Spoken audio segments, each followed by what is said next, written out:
Welcome to the Grit Diaries with Mon and Maz, a place where we share real stories meets real transformation.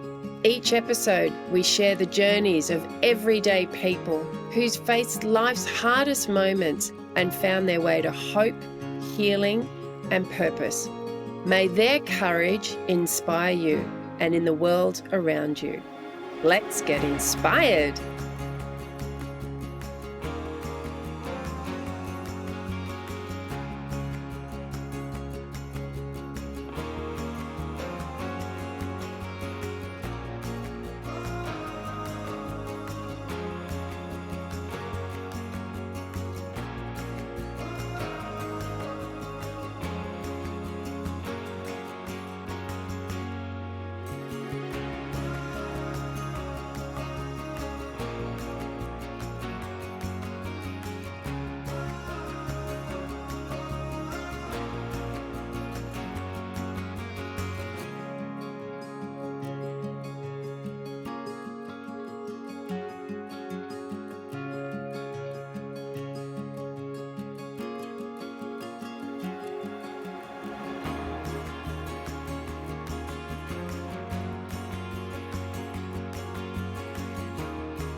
Hello, you're listening to Grit Diaries, Grit to Grace with Mon and Maz. Hi Maz, how are you today? Hey, Mon, I'm excellent. I'm Yay. loving your background. Looks fabulous. Yeah, I'm happy with it too. I just think I'm so excited today because we have Zali Steggall online and to interview you. I admire you from a long distance, and I witnessed my mum stepping across from her previous political position to putting on a t-shirt and getting really involved with you, Zali. So Zali, I'm just so grateful to have you here. Thank you for being on Grit Diaries. Thank you. Lovely to chat. Lovely to be here.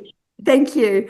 Look, we're going to go into a story for you. We want to hear a little bit more about you on Grit Diaries. We want to hear, what was it like, growing up? You've got such a story of resilience, particularly in politics. I mean, that's the true test in this country, isn't it? Particularly a female in politics and everything else that goes on. But way before that, I mean, you were an Olympic world ski champion winner of a gold medal in 99, the year before, slalom, bronze, Olympian. That takes loads of resilience and loads of tenacity. Tell us a bit about, how, growing up, what was it that shaped you in that area? Tell us a bit about you. Oh, thank you. I guess if I go back and think about it, as a kid, I grew up in a fairly traditional family, mum and dad and an older brother. My parents had what we called they loved the snow. So even though we lived in Manly, they always looked for winter and went looking for skiing and snow. So we had this slightly unusual upbringing of going and living in the French Alps in a ski resort where we were the odd Australians, really. We weren't, I grew up as a French kid speaking French, thinking it was my first language, but we were Australian and I had this unusual name, like Zali did not sound normal. But I was incredibly lucky that my parents really instilled in me that anything I wanted to have a go at, they would support me. So to give everything a go. And my personality is, I am an Aries, so that probably explains a lot. April. I am an April and I'm a true Aries. So I was always very competitive, but also just very up for a challenge. So I never daunted by the task of having a go at something. And I think probably early on developed that I didn't have a fear of failure. When you're a kid, you're very open to opportunities and you don't fear failure. So you actually give it a go. And because I was so athletic and so focused and determined, I tended to reasonably quickly do well at sports. So I used to do running, skiing, windsurfing, judo, athletics. I did so many sports. Your parents would have been busy, Zali. Very, very busy. But that is a key to developing resilience. It's actually being prepared to put yourself on the start line and accept the outcome of whatever the sport is that you have to do. And I feel a little bit sheepish in explaining this, in that this is not resilience in the hard sense of people that have to meet adversity, right? This is simply, as a kid, I grew up in an environment where I was the foreign kid in France, and so I wasn't the local darling. I was the Aussie upstart, moving, the French kids out of the way by winning the races. And so I had a couple of moments when I got into ski racing where, I actually had a coach say to me when I was 8 years old, look, you've really got to pick your sport and you've got to stop doing all these other things. You've got to decide if you're going to really be focused on something.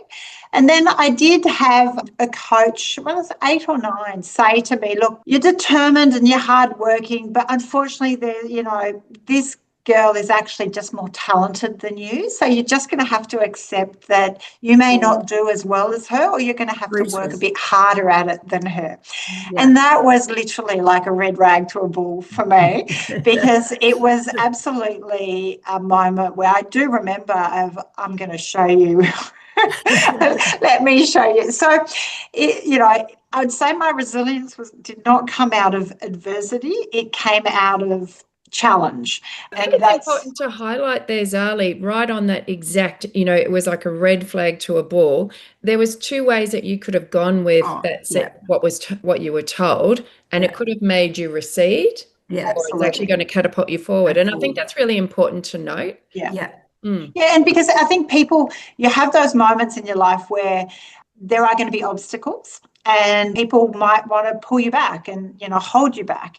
And so having that determination, or that fight or flight reaction of, are you going to take it on, or are you going to accept that and maybe don't back yourself? So as a kid, I was a fairly and I do credit my parents that they were incredibly supportive. I was very competitive with my older brother. So poor Zeke got, pesky little sister syndrome. I used to openly compete with the boys that were older than me. I would look to compete and to win.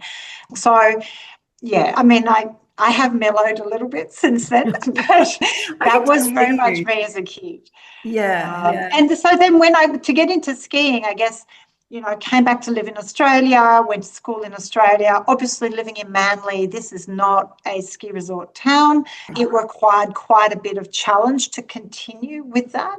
And there was a real crunch time where I had to decide, would I continue with skiing as a sport? When I'd come first in slalom and third in giant slalom as a sort of under 15 junior championship when I was still living in France. And the French Federation had actually offered that if I stayed in France, that I could ski for France at the Olympics if I agreed to change my nationality. And we said, oh no, that was much bigger commitment than we had ever thought about, and we were coming back to live in Australia, and I was going to ski for Australia.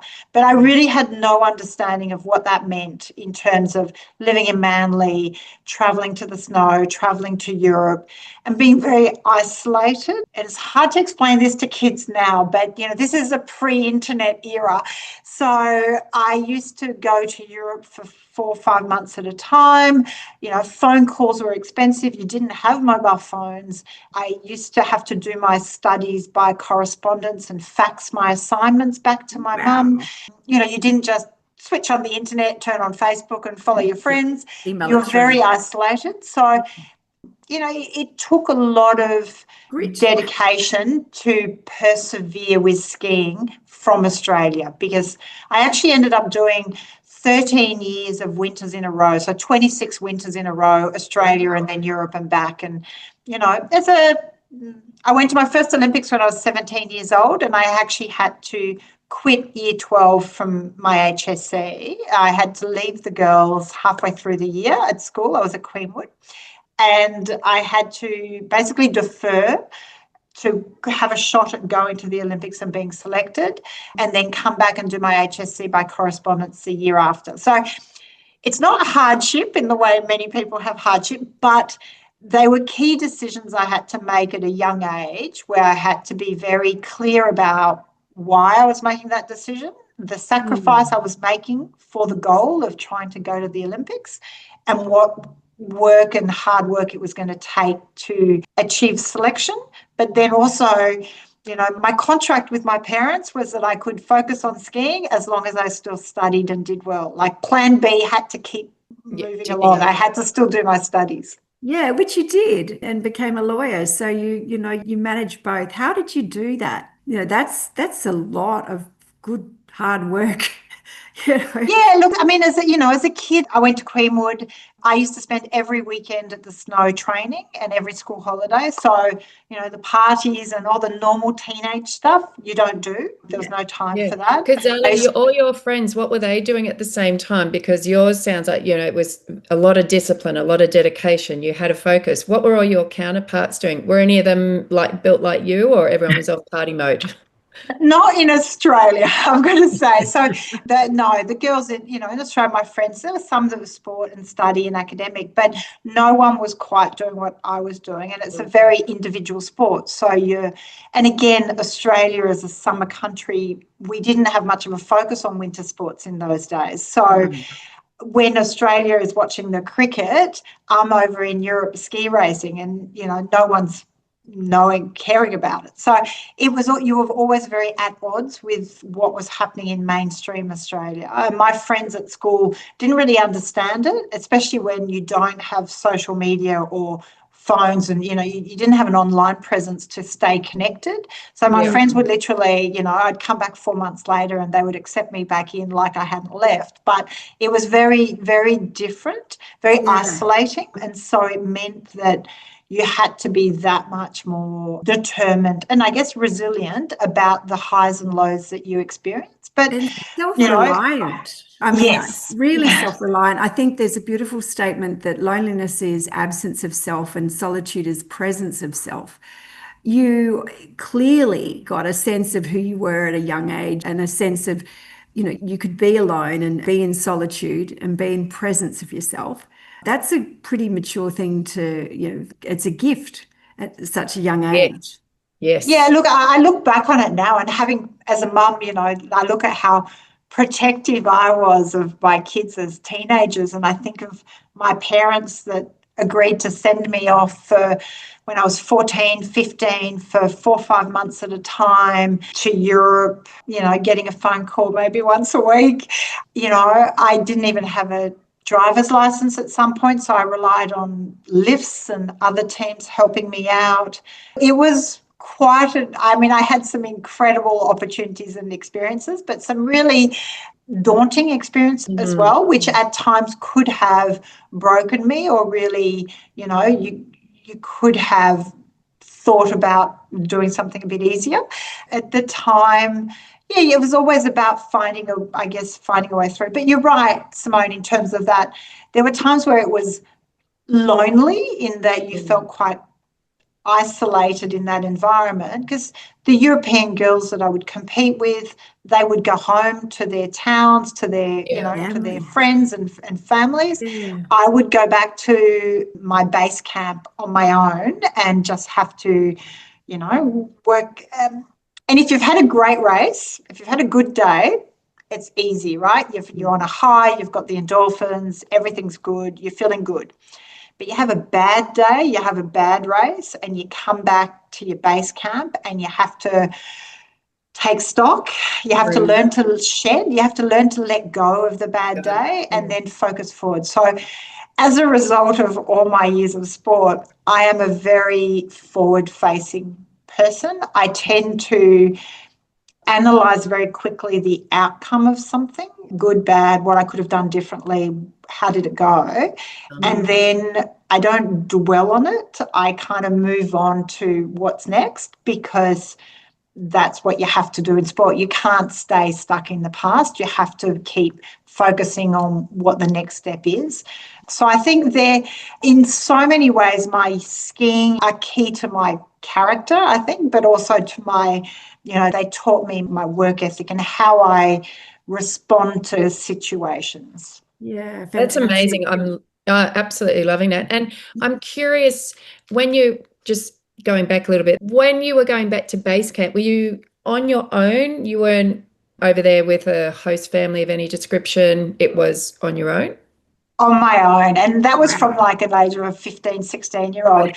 It's not prison, but when you think about it, you're on your own on your mat, on your single bed, without community, except for when you're skiing with them, and then you're competing with them. So. And then you're competing against them, right? They're not overly fussed about how well you're doing. When you were back out, when you were actually skiing, because we're hearing your determination and your dedication, when you were actually out skiing, was it the love of skiing? Like, what was it? Were you just like, oh my gosh, I feel like home? Like, what was it about skiing as opposed to other sports?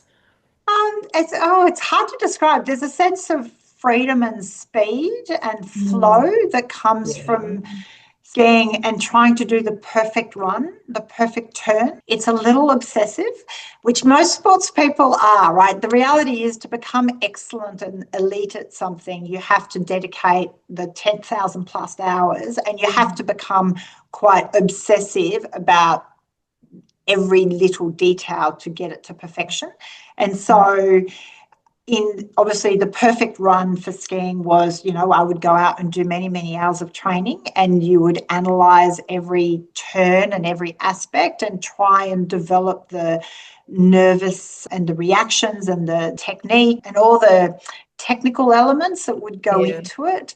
Keeping in mind, skiing is an outdoor sport, lots of elements you don't control. You don't control the weather or the conditions or what your opponents are doing or the course you're on, and it's a different course every time. So I learned really early that you have to worry about what you can control, learn to let go what you can't control.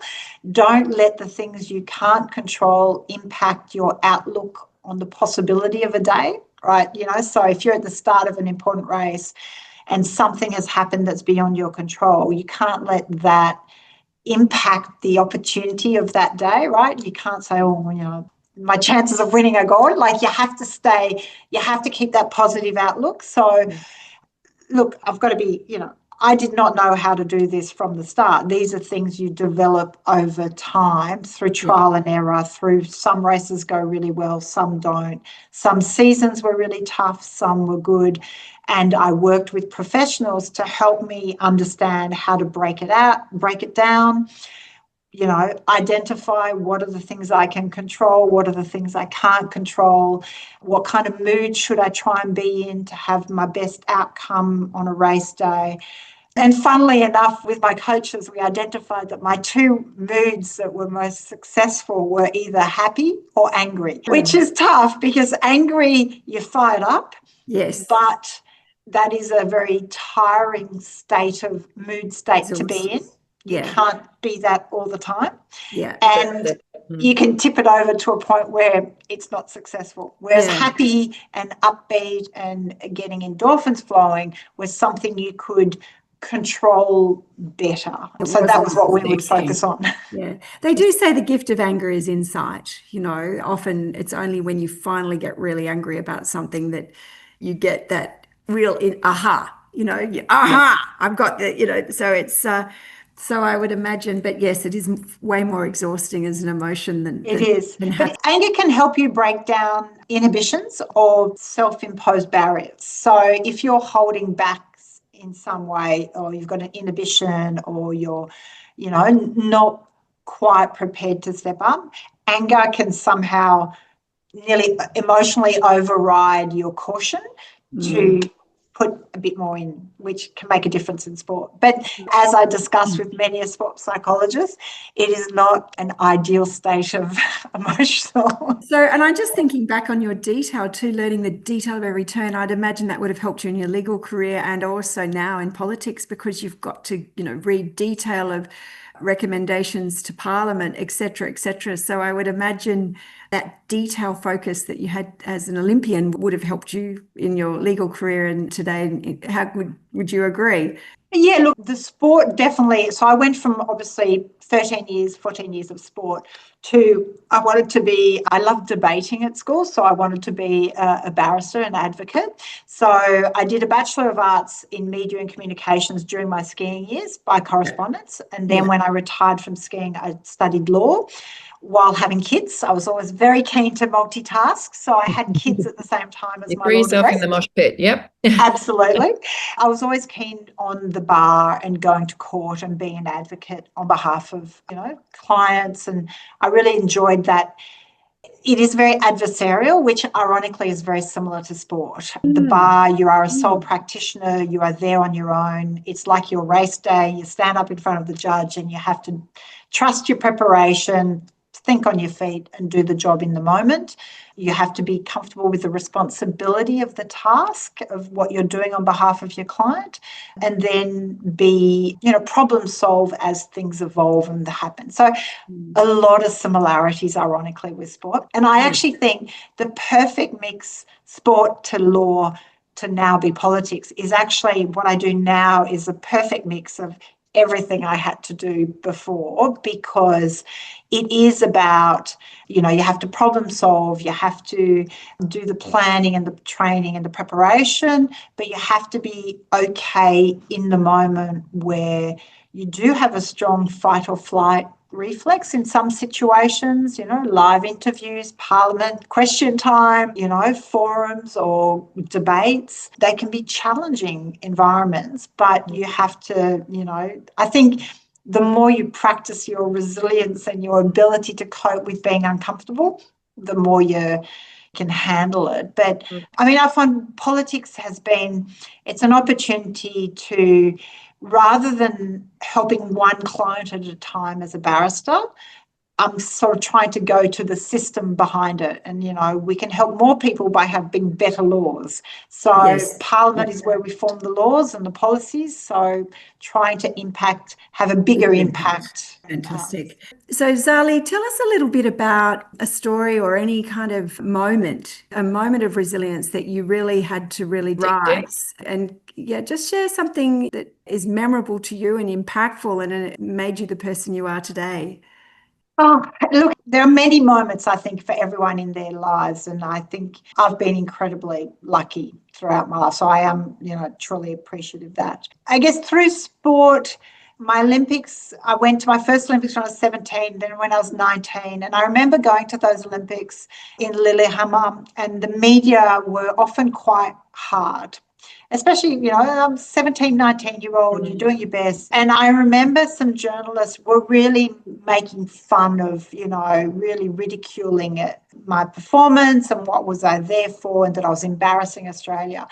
And at the time, I think that's quite confronting because, but not letting that impact my sense of belief that I could still do more and keep performing. But by the time I got to my third Olympic Games, it really was make or break time of having to succeed or not. So to me, that probably was a moment of resilience. I think through my legal career, there were moments through, court cases where it's not going well or you've made a mistake and you're having to really own up to it. And look, the breakdown of my first marriage wasn't easy. I, at the time, was nearly through my law degree. I had a 3-year-old and a 10-month-old, and so fairly challenging. But I think, again, for me, pretty much everything I approach with, okay, how do I break this down into manageable pieces and baby steps, right? You can't solve everything straight away, but baby steps will get you there, and actually they get you much further. All of a sudden you're so much further along than you realise. So look, I was incredibly lucky again though to meet my husband. We've been together for 19 years now, but put together a modern family where 3 stepdaughters and 2 sons and 5 kids. We had 5 kids under 8 while I was finishing. You outstripped the Brady Bunch. We were a Brady Bunch without Alice. We needed Alice. Everybody needs an Everyone Alice. needs an Alice. I want an Alice. But I think the most confronting part of that was also learning that, giving up time with your kids, having to not be in control of those things. Again, someone like me where I had a fair amount of control over most things in my life, but learning that your parenting journey is not going to be the one you had envisaged for yourself, and having to accept that it's going to be different and making the best of that situation. I think that was certainly, something to learn to handle with. And I've been incredibly lucky to have my husband, Tim. We've had it certainly hasn't always been easy, that modern family journey, but again, having that true partnership does make it an incredible journey. Yeah. And I love sorry. Yeah. I love what you're sharing, and even just sort of that generational, how things are, the arc of your parents, maybe it gives you an appreciation for your parents that have given you all these opportunities. And a lot of that was actually leaning into a lot of trust and uncertainty to allow you to go overseas, to follow a passion, follow a dream in an age that is very different to what we've got now. And because of that, you could create and achieve and really amplify what was obviously naturally within you. And now as you sort of traverse, your own career, looking after the children, juggling it all, and just seeing that, wow, there's so many things that, I want to control, but I can't. And, it's just what you were allowed to do, what this generation's allowed to do. And I think what came to mind when you were talking was, as we've changed the model of parenting over the years, and now they have access obviously to the social media platforms, etc., and now we're about to go into the 36 months part of that, where we're the ban on social media, is what are we going to allow them to be doing now as a result? Because in theory they're not going to be on their devices as much. So are we going to be okay with giving them more control over their lives? Yeah. Well, also, what is the opportunities and challenges of their lives? Like there's that huge sense of responsibility of, I know I've had so much opportunity, making sure the next generation has that same opportunity, but also managing my expectations. Elite athletes are not known for being the easiest people. And so checking that a little bit as a parent, not making sure that I don't put that expectation on the kids as well. There's plenty of dragon parents, and everyone has different resilience, and acknowledging and seeing everybody's individuality in that. And that's where, I probably still have a long way to go, because I've got my own focus and being able to focus on others. My husband seek to understand before being understood, and that always applied to the kids, especially when they're going through teenage years, and trying to, listening and understanding their perspective. And one of our big steps as a family is we bought a round table, and that was because symbolically we wanted everyone to be at the table, and we used to do the highs and lows, and that there was no one at the head of the table, that everyone was at the table. It really does. The round table makes a big difference. And, as a executive search recruiter for 30 years, I've always asked the question, what was it like growing up around your table, your family table? I would imagine that question to you, Zali, with your parents just giving you that get up and go for it.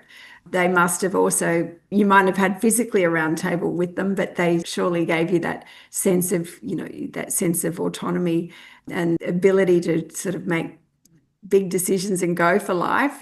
Must have been kind of a round table upbringing. It was an incredible supportive nuclear family, and stayed really close. And I think for every generation, it's that, what kind of, parent you're going to be, and then what kind of partner are you going to be, and what kind of friend are you going to be, where are you? Like, I think all those roles do define us and what we put into them. It's a fascinating journey. I'm 51. Plenty more to go. Yeah, well, I'm just towards the end of my 50s, and I think it's been my favourite decade. So, bring it on. I think the 50s are just something magical with wisdom. I want to also make commentary, Zali, when you think about the stories of resilience you've just shared with us, they're quite public. It's not like you were going through a quiet resilience story. The stories you've shared had quite a big impact on a lot of people, around, if you're fronting up to the Olympics and everyone's asking why are you there, and are you representing Australia in the right light?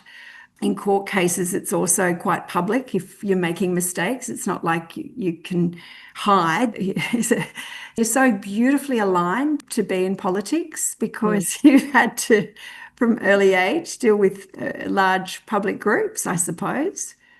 Yeah, well, also to deal with public scrutiny and judgment without letting it impact you personally, I think, Yeah. So especially in this day and age with social media and the amount of commentary, Yes. and, the rhetoric in politics is not a very positive one, which is part of why I got into politics, was trying to, can we do this differently? Can we have more respectful debate? Our message for here in Warringah was 4 Ps, that everyone in our team has to be focused on being polite, positive, prepared, and purposeful. So our campaign is all about the 4 Ps. And that really is really good guardrails and good grounding for how you engage with every situation and trying to stay focused on those 4 Ps. I think my previous careers were perfect training grounds for this crazy ride. Isn't it?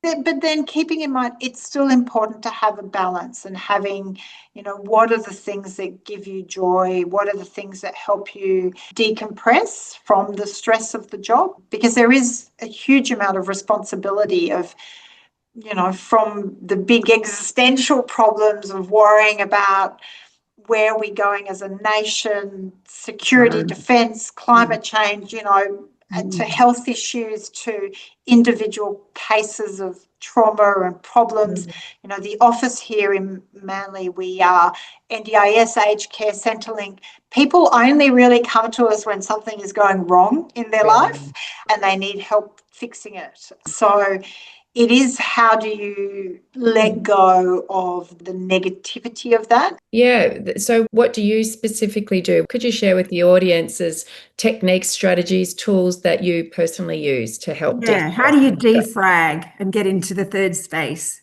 Well, my active mindfulness is still through sport. So I am still very linked, I think, with the physical endorphins of being physically active. I think sport allows you to release endorphins that help with mood and mental health and everything. So for me, I know if I am not active, I very quickly get unhappy. My hobby is ultra trail running, which is a little bit crazy, but I feel as I get older, you get slower. So I figure if I'm going to get slower, I can go for longer. So I can run long distances trail running, and I like the challenge. So I sign up for these races that 100 kilometres. I've actually signed up for a race coming up at the end of November, which is 100 miles, so 161 kilometres in one go. So it means you have to, for 4 to 6 months before, you have to plan and train. So you have to be very committed and dedicated. It gives structure to your physical training and your activities. It takes up a lot of time, as you can imagine. It means I go out on the trails and you have to be in the moment. So if you're on a rough surface in a bush track like around Manly Dam, you have to concentrate on the track or you trip and fall over. So it forces you to be in the moment, which is really good, active. But because I'm out there for significant periods of time, I have got time to think about other things, to think about what might be troubling me at work, workshop solutions. I often think through questions I might want to ask in question time while I'm out doing a run in the morning, because I start, when you're thinking about what's just the right way of saying something that won't come to you in the moment, but if I've thought about it ahead of time, I'll be able to do it better. So my downtime is still very much going out there and challenging myself. Yeah. I love that. I can really relate to what you're saying, Zali. I've run since I was about 14 and it's been a silo activity, but like you, I problem solve, the endorphins are going nuts, I get clarity and what was a problem before and I might have been feeling a bit scattery, everything is clear by the end of it and I come back a better human as a result. Interestingly enough, I couldn't exercise like what I used to when my mum was sick. and I could only walk. I only had the energy for walking. And I noticed that my mood was going down quite significantly. And I thought, what is the missing piece in my life that I'm not as buoyant as what I used to be? And it was, I needed to get back to that running. And it's just been, getting back to that. And you feel the just benefits of it. It's like, oh, yeah. So, Zali, it's been wonderful to hear just a little bit about a snippet of your life and some stories of resilience and tenacity, and both through your personal life and political life and as an Olympian. Tell us, what are some sort of real gold nuggets, some real learnings or insights in your journey? I mean, I can already imagine a few of them as, let go of things that you have no control over, and learn to let expectations go because they're only resentments in advance. So what are some other real life learnings that you'd like to share with our listeners? I think probably one of the first ones that comes to mind is you've actually got to enjoy the journey, not be just focused on the outcome. And I think that's something I've had to learn over the years. I was always a very outcome-focused person. For me, the happiness of a day depended on if I'd won the day. But when, I will always I remember winning the World Championships in Val in 1999, and then sitting in a plane stuck between two people in the middle aisle seat on a plane going back to Europe the next day, no celebration, no hoopla, no nothing, and thinking, wow, I've just become world champion and that's it. So I can remember feeling like all that expectation and so it really taught me of actually you've got to enjoy the process of what you're training and your journey for it. And it's the same with the long trail running or politics. The outcomes sometimes, it's gradual, it's incremental change that happens, but the process and the work that goes into it is important. So I think make sure you enjoy the journey, not just focus on the outcome. As you said, worry about what you can control, not what you can't control, because that will drive you crazy.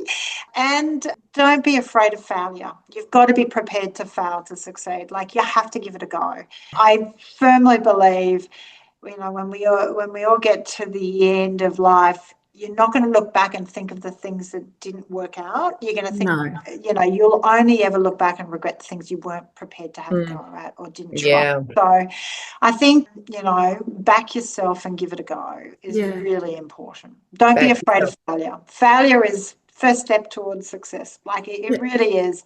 It's how you learn about yourself, what you can do better, how you break it down, how you do things better. Yeah. What do they say? First attempt in learning. Yes. Is fail. Yeah. And also some people make it look easy, right? There are people out there that make it look like it all comes naturally. It happened first go, easy as. The reality is that's probably not true. Most people have had to work at it. There's years and years of hard work if you ultimately get to success. So I think, it's really important for people to appreciate that. Yeah. And I love what you say about enjoying the journey, because I know, all of us who've finished an exam or something, and it's that after, I've done it. I ticked that box, but what's next? Whereas, really trying to just enjoy the moments. I know Maz and I have enjoyed the journey of trying to get together and make a radio show and a podcast. It wasn't so easy, was it? We had lots of giggles. Yeah. And I think to your point, Sim, and backing on yours, Zali, is when you have to fight for something to make something happen, and you have that little buzzy feeling, or you've got this desire, and sometimes you can't see how it's all going to fit together, how it's actually going to come together, when you kind of have to fight for it, whether or not it's because of what's going on in between these two fingers, or it's your social circumstance, it's people around you that aren't backing you, people are saying you're dreaming, the environment that you grew up in, you didn't necessarily get all the tools that you needed to learn so much about yourself. When you have to kind of fight for it, for that dream, that little fire, that thing that just keeps at you, you treasure it so much, because you know what it took to get you to that other side and actually make something happen. I think that's how we found getting on. I can just see you sitting in that plane between the thinking, yes, what just happened?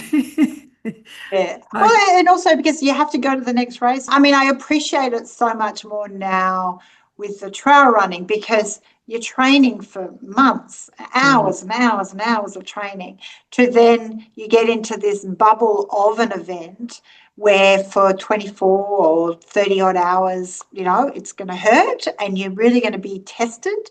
You're going to really find out, you're going to go to a place that's hard, right? Some of the people in trail running call it, the pain cave, where you are going to hit a wall and you're going to have to really think about, do I want to continue? Don't I? How do I problem solve this? Why am I doing this? All these things are normal, but it's part of it. The moment of crossing the finish line is like a teeny tiny moment compared to everything else. Pushing through, yeah. And it's that analogy for life, isn't it? And that's, I think, to you, what you're talking about, Zali, is, as you're going through that run, you are going through all the phases that it takes to actually make a dream, a desire actually unfold, because there's going to be those moments. There's an excellent, good old Les Brown, one of his takes on how that journey goes on the run and those moments that you want to just give up.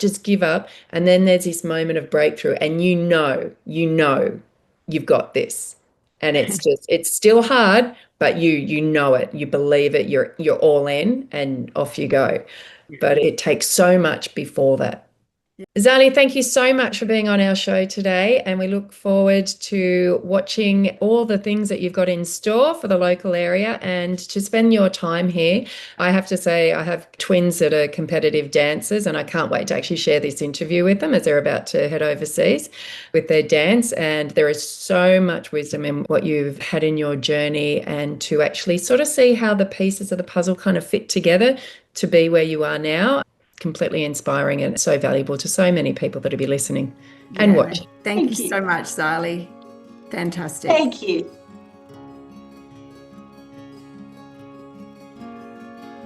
Thank you for joining us on the Grit Diaries, From Grit to Grace. If today's story has moved you, share it with someone who needs a little hope. Remember, from grit, we can find grace, and from grace, we can find inspiration. Until next time, look for the joy, keep safe, stay grounded, and never forget that there is a strength within your own story. Take care.